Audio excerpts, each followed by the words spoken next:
नमस्कार, R K class में आपका स्वागत है। आज हम लोग पढ़ने वाले हैं विज्ञान प्रथम में रिडॉक्स अवक्रिया। तीसरा चैप्टर पढ़ रहे हैं, रासायनिक अवक्रिया और समीकरण, जिसमें रिडॉक्स अवक्रिया आज पढ़ना है। इसके पहले हम लोग ऑक्सीकरण और अपचयन प्रक्रिया पढ़ चुके हैं। तो आइए पहले हम उसको ज़रा पूरा ज्ञान को देख लेते हैं, क्या क्या है एक बार समझ लेते हैं, फिर रिडॉक्स रिएक्शन शुरुआत करते हैं। सबसे पहले आ जाते हैं ऑक्सीकरण।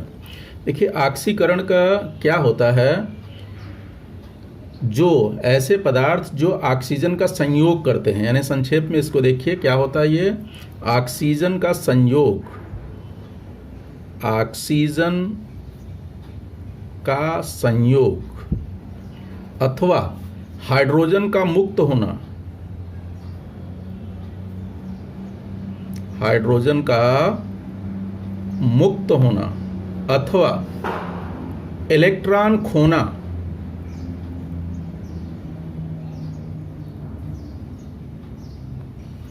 ये तीन पहचान है इसका ऑक्सीकरण का। ऑक्सीकरण कब होगा? जब ऑक्सीजन का संयोग होगा, उसे ऑक्सीकरण कह सकते हैं। हाइड्रोजन अगर मुक्त हो रही है तो भी कह सकते हैं कि ऑक्सीकरण अवक्रिया है, या फिर वो इलेक्ट्रॉन खो रहा है, इलेक्ट्रॉन दे रहा है, डोनेट कर रहा है। तो इस तरह से तीन ढंग से उसकी परिभाषाएं हो सकती है। ठीक है, तो ऑक्सीकरण समझ में आया होगा। ऑक्सीकरण मीन्स ऑक्सीजन का संयोग या हाइड्रोजन का जो है मुक्त होना या फिर इलेक्ट्रॉन खोना। इसी तरह से अपचयन, अपचयन मतलब ठीक इसका अपोजिट होता है, मतलब हाइड्रोजन का संयोग। यहाँ पर संयोग हाइड्रोजन का संयोग या फिर ऑक्सीजन का मुक्त होना या फिर जो है इलेक्ट्रॉन ग्रहण करना।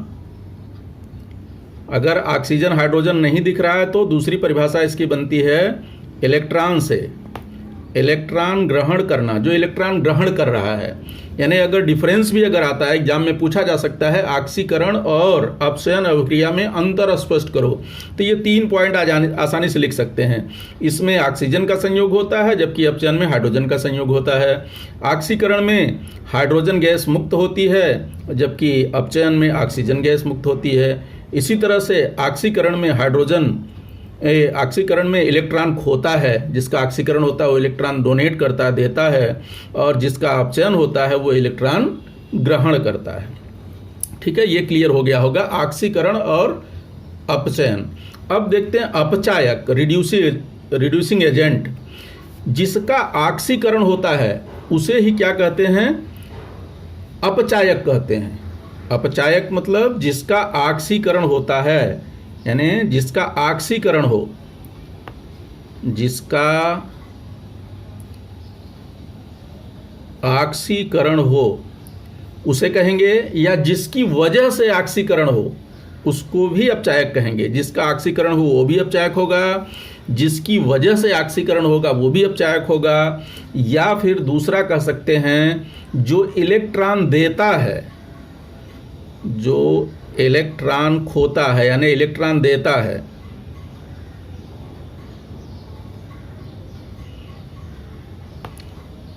अपचायक वह कहलाता है जो इलेक्ट्रॉन खो देता है, अपना इलेक्ट्रॉन खोता हुआ अपचायक होता है। अभी उदाहरण द्वारा हम समझेंगे।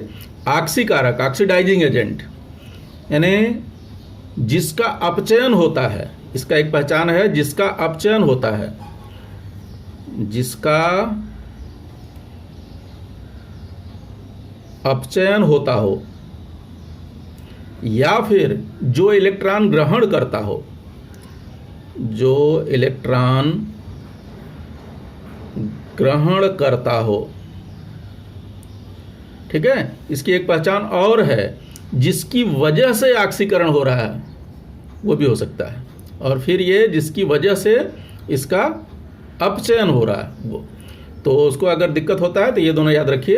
अपचायक, जिसका ऑक्सीकरण होता है उसी को अपचायक कहते हैं, या जो इलेक्ट्रॉन खोता है उसको अपचायक कहते हैं। और ऑक्सीकारक यानी जिसका अपचयन होता है उसको ऑक्सीकारक कहते हैं, या इसका दूसरी पहचान है जो इलेक्ट्रॉन खोता है। अब आइए हम 2 एग्जाम्पल ले लेते हैं, दोनों से समझते हैं। जैसे एक एग्जाम्पल हम ले सकते हैं, जैसे कि जब हाइड्रोजन से अपक्रिया होती है तब जो है कॉपर अलग हो जाता है और पानी बनता है। दूसरा उदाहरण जो कि हम पहले पढ़ चुके हैं, दूसरा एक ले लेते हैं Fe+S, ये बन जाएगा FeS। ठीक है, अब देखिए पहले इसमें हमको ऑक्सीकरण अवकरण पहचानना है कि ऑक्सीकरण और अपचयन कौन है।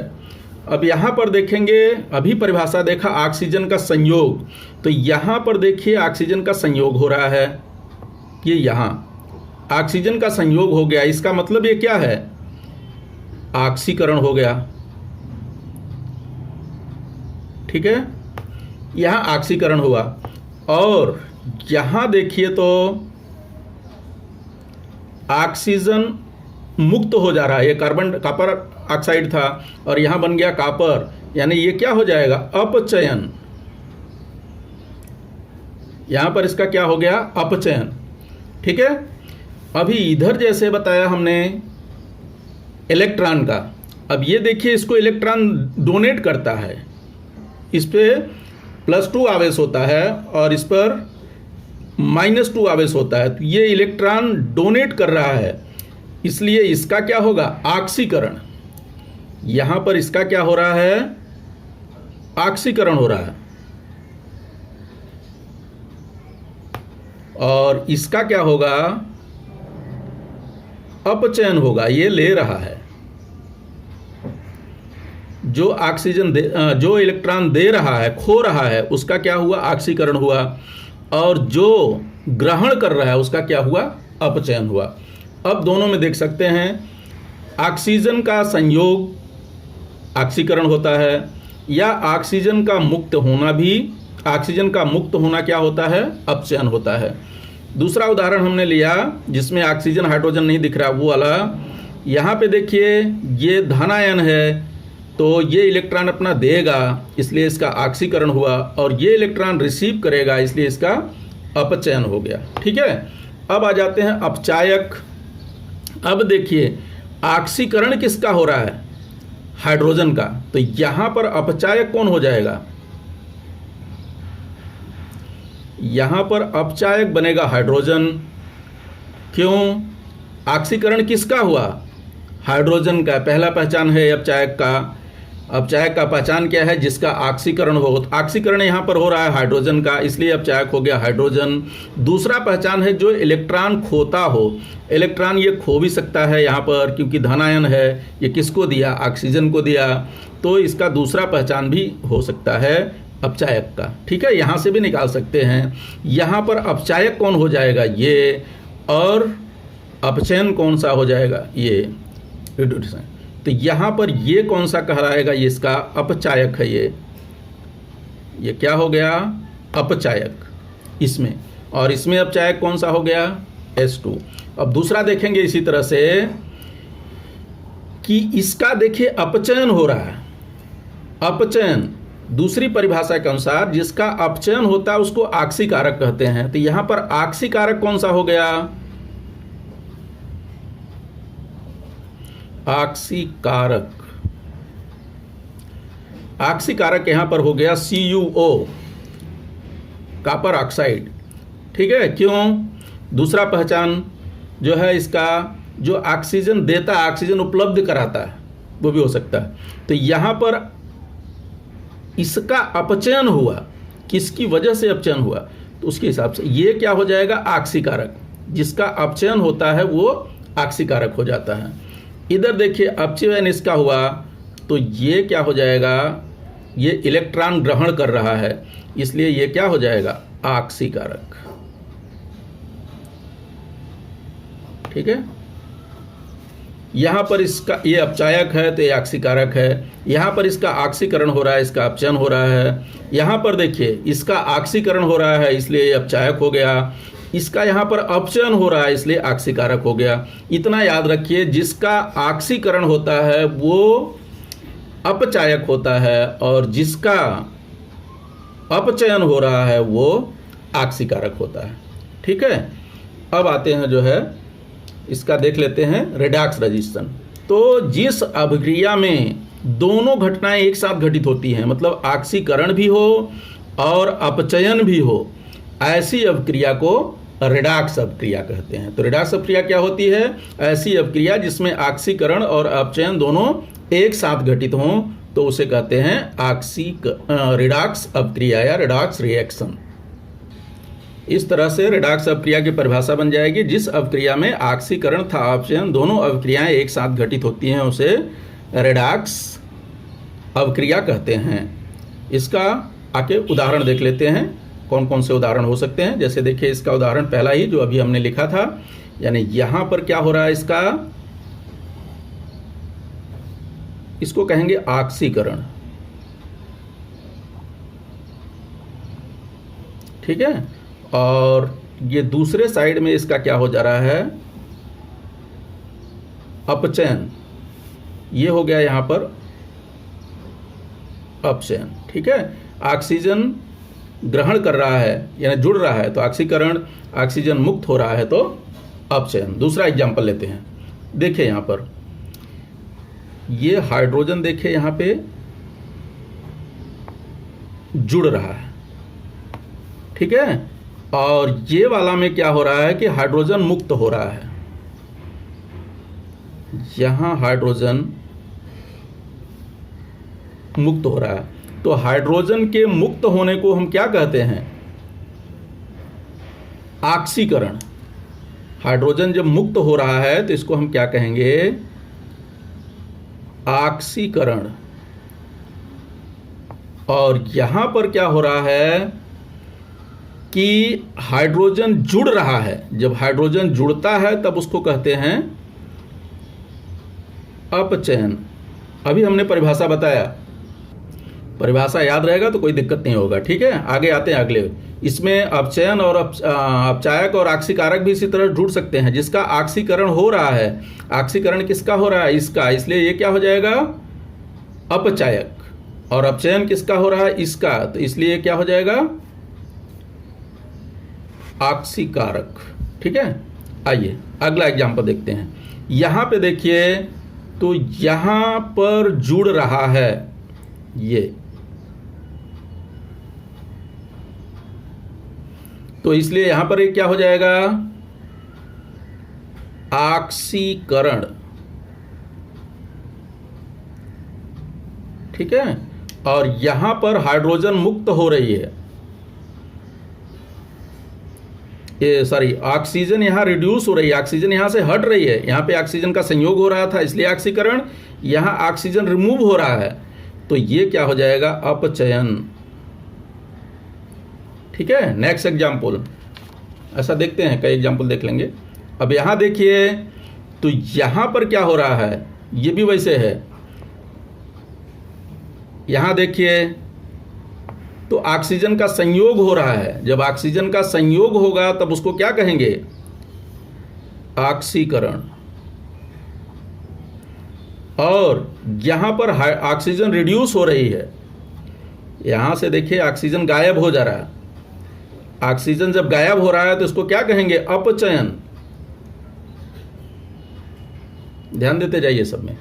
आगे नेक्स्ट क्वेश्चन अगला है।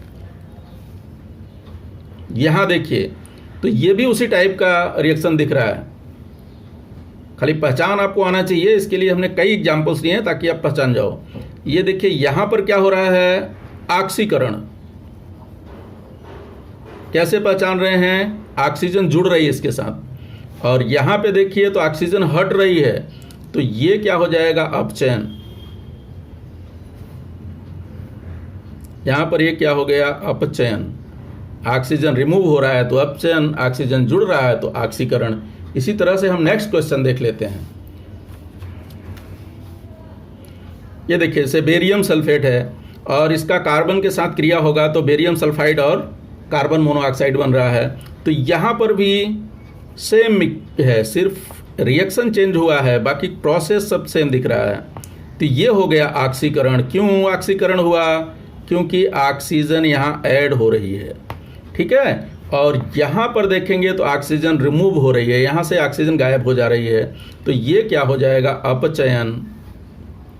यहाँ पर ऑक्सीजन का रिमूवल हुआ तो ये हो गया अपचयन, ठीक है। ऑक्सीजन हट रहा है तो अपचयन, ऑक्सीजन जुड़ रहा है तब ऑक्सीकरण।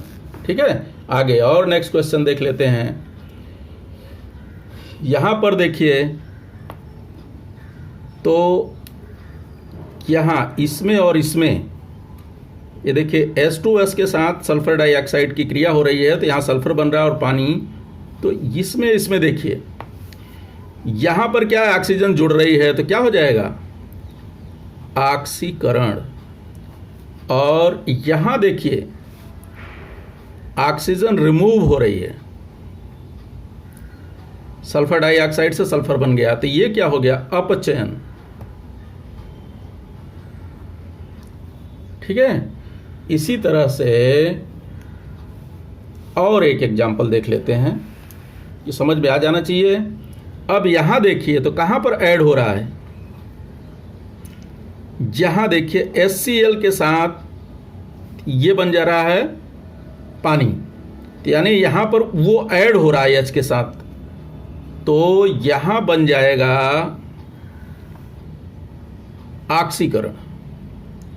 ये हो गया ऑक्सीकरण। और यहां देखिए तो ऑक्सीजन रिमूव हो रही है इसमें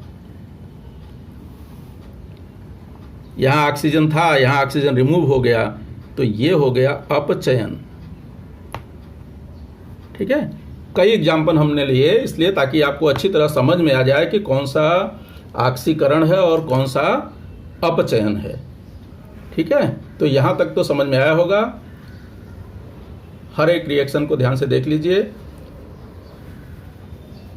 आशा करता हूं कि ये आपको समझ में आया होगा और आपके लिए फ़ायदेमंद रहेगा, क्योंकि कोई भी रिएक्शन जो है एग्जाम में पूछा जा सकता है कि इसमें रेडॉक्स रिएक्शन की परिभाषा लिखो और कोई उदाहरण दो, या पहले से दिया हुआ है तो उसके बारे में पूछा जा सकता है कि यह पहचानो कि कौन सी जो है रिएक्शन है, और उसमें अपचायक और ऑक्सीकारक भी पूछा जा सकता है। ठीक है, जैसा आपके टेक्स्ट बुक में दिया है वो जरा टेक्स्ट बुक में आ जाते हैं। जैसे यहाँ पर देखिए ये रिएक्शन दिया, थोड़ा सोचिए। अपचायक पहचानना है और ऑक्सीकारक पहचानना है। जैसे पहला वाला रिएक्शन अभी हमने पीछे देखा, यहाँ पर क्या हो रहा है, देखिए इसके साथ ये जुड़ रहा है ऑक्सीजन। अभी पीछे रिएक्शन देखा वही है सेम, H2S के साथ जो है यहाँ से S गायब हो जा रहा है और जुड़ जा रहा है ऑक्सीजन, तो इसका ऑक्सीकरण हो गया। ऑक्सीकरण हुआ इसलिए इसको क्या कहेंगे, अपचायक कहेंगे। ठीक है, और यहाँ से देखो ऑक्सीजन रिमूव हो रहा है, यानी इसका अपचयन हो रहा है। अपचयन हो रहा है इसका मतलब ये कौन सा है, ऑक्सीकारक है। उसी तरह से दूसरा, ठीक है, आइए इधर ही समझाते हैं, यहाँ लिखा हुआ ये रिएक्शन था। तो यहाँ पर ऑक्सीकरण किसका हो रहा है, इसका, तो यहाँ पे अपचायक कौन सा हो जाएगा, अपचायक, और अपने को बताना है ऑक्सीकारक। ये आपके पुस्तक में पूछा है, तो बाकी का नहीं लिख रहे हैं, खाली इसका इसलिए बता दे रहे हैं, बाकी का सबका बताएंगे, समय ज़्यादा जाएगा। अपचायक जिसका ऑक्सीकरण होता है उसको अपचायक कहते हैं। तो ऑक्सीकरण किसका हुआ, H2S का, इसलिए ये अपचायक हो गया। और अपचयन किसका हुआ, SO2 का, तो SO2 क्या हो गया, ऑक्सीकारक। ये ऑक्सीकरण नहीं है, सॉरी, ऑक्सीकारक है ये। ठीक है, ऑक्सीडाइजिंग एजेंट। अब इसी तरह से दूसरा क्वेश्चन है, उसमें भी यही आपके पुस्तक में पूछ रहा है, इसमें बताना है कौन ऑक्सीकारक है और कौन अपचायक है। तो यहां पर देख लीजिए अपचायक कौन होगा,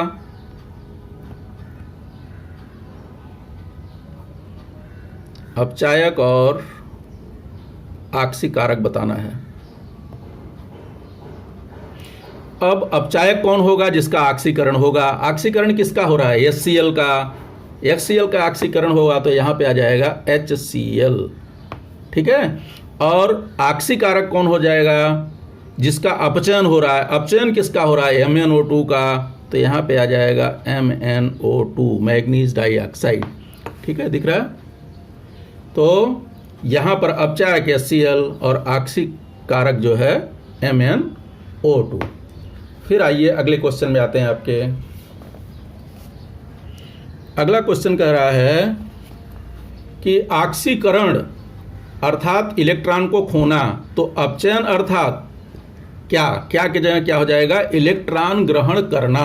तो यहाँ पे आ जाएगा इलेक्ट्रॉन ग्रहण करना। फिर ये पूछ रहा है Fe3+ का अपचयन होकर Fe2 का निर्माण होना। यह अपचयन अभिक्रिया इलेक्ट्रॉन का उपयोग करके दिखाइए। तो इलेक्ट्रॉन का उपयोग करके दिखाइए, इसको पीछे पढ़ चुके हैं, फिर भी मैं इधर दिखा देता हूँ। तो क्या है, ये Fe3 दिया है, ये देखिए Fe3+ है और ये कन्वर्ट हो रहा है किसमें, Fe2+ में। यानी कहने का मतलब ये एक इलेक्ट्रॉन क्या कर रहा है, ये रिसीव कर रहा है। एक इलेक्ट्रॉन इसके पास आ गया तो इसका धनावेश एक कम हो जाएगा, यानी यहाँ पर Fe2 बन गया। ठीक है, तो यही वो पूछ रहा है आपकी पुस्तक में, इसका उपयोग करके अपचयन अभिक्रिया दर्शाना है। पुस्तक में देखिए वही दिया है, तो उसका ये अभिक्रिया आपका हो जाएगा Fe3+, ये एक इलेक्ट्रॉन रिसीव करेगा और Fe2+ बन जाएगा। ठीक है, आगे नेक्स्ट क्वेश्चन है आपकी पुस्तक में, वो कह रहा है कि घर में रखे एल्युमिनियम के बर्तनों के पृष्ठभाग की चमक कुछ दिनों के बाद कम हो जाती है, ऐसा क्यों होता है। एक प्रकार से साइंटिफिक रीजन में पूछा जा सकता है। तो घर में रखे हुए बर्तन अगर काफ़ी दिन तक एल्युमिनियम के बर्तन पड़े रहेंगे तो एल्युमिनियम का क्या होता है, ऑक्सीकरण होता है। ऑक्सीकरण होने के कारण वहाँ पर एल्युमिनियम ऑक्साइड बन जाता है। तो एल्युमिनियम ऑक्साइड की परत जो है बर्तन के ऊपर जमा हो जाती है, जिसकी वजह से कुछ दिनों बाद एल्युमिनियम की चमक गायब हो जाती है। ठीक है, समझ में आया। एल्युमिनियम ऑक्साइड की परत जमने के कारण ऐसा होता है, काफ़ी दिन रहने के बाद उसका ऑक्सीकरण होकर एल्युमिनियम ऑक्साइड की परत जमा हो जाती है। ठीक है, आगे ये थोड़ा सा दिया है, वही परिभाषा दिया है। परमाणु पर आयनों का पर धनावेश बढ़ता है, यानी उसका धनावेश बढ़ गया, तब क्या होगा, ऑक्सीकरण। या फिर ऋणावेश कम हो, कहने का मतलब अगर वो इलेक्ट्रॉन देता है तब क्या होगा, ऑक्सीकरण। इलेक्ट्रॉन कम होना मतलब इलेक्ट्रॉन खोना, इलेक्ट्रॉन खोएगा, तो इलेक्ट्रॉन खोएगा तो धनावेश बढ़ेगा। ठीक है, इसका मतलब ऑक्सीकरण प्रक्रिया है। उसका अपोजिट, जब धनावेश कम होता है या ऋणावेश बढ़ता है, ऋणावेश बढ़ने का मतलब वो इलेक्ट्रॉन ग्रहण कर रहा है, जब इलेक्ट्रॉन ग्रहण करेगा तो इलेक्ट्रॉन बढ़ेगा, यानी ऋणावेश बढ़ेगा, ऋणावेश बढ़ेगा तो ऑटोमेटिकली धनावेश कम होगा। तो ये हो जाएगा अपचयन। पहले ही हमने परिभाषा इसका बता चुके हैं कि इलेक्ट्रॉन जब खोता है तब उसको कहते हैं ऑक्सीकरण, और इलेक्ट्रॉन रिसीव करता है तब उसको कहते हैं अपचयन। वही चीज़ दिया है और उसका एग्जाम्पल भी इधर दिया है कि जैसे आयरन से बन गया ये जो है आयरन ऑक्साइड, फिर इसके बाद जो है बन गया फेरिक ऑक्साइड। ऑक्सीजन ऐड होता जा रहा है, यानी इसका ऑक्सीकरण हो रहा है, और इधर से ऑक्सीजन कम होता जा रहा है, यानी इसका अपचयन होता जा रहा है, रिवर्सिबल रिएक्शन है। तो इस तरह से इसको समझ सकते हैं। इसी प्रकार इधर दिया, आगे क्या आप जानते हैं, जाकि जिसको जो है सजीवों की जीवन प्रक्रिया की जानकारी में ज़्यादा जानकारी मिलेगी। कोशिका के श्वसन के दौरान रिडॉक्स अभिक्रिया घटित होती है, वहाँ साइटोक्रोम सी ऑक्सीडेज इस प्रक्रिया का अणु इलेक्ट्रॉन का वहन करके यह अभिक्रिया घटित करता है। ठीक है, तो इसको ज़्यादा जानकारी जो है आप सजीवों के जीवन प्रक्रिया में ले सकते हैं। इस तरह से ये रिडॉक्स रिएक्शन कंप्लीट हुआ। आशा करता हूँ आप लोगों को अच्छी तरह समझ में आया होगा। यदि वीडियो अच्छा लगा हो, समझ में आया हो, तो लाइक और शेयर जरूर कर दीजिएगा। धन्यवाद।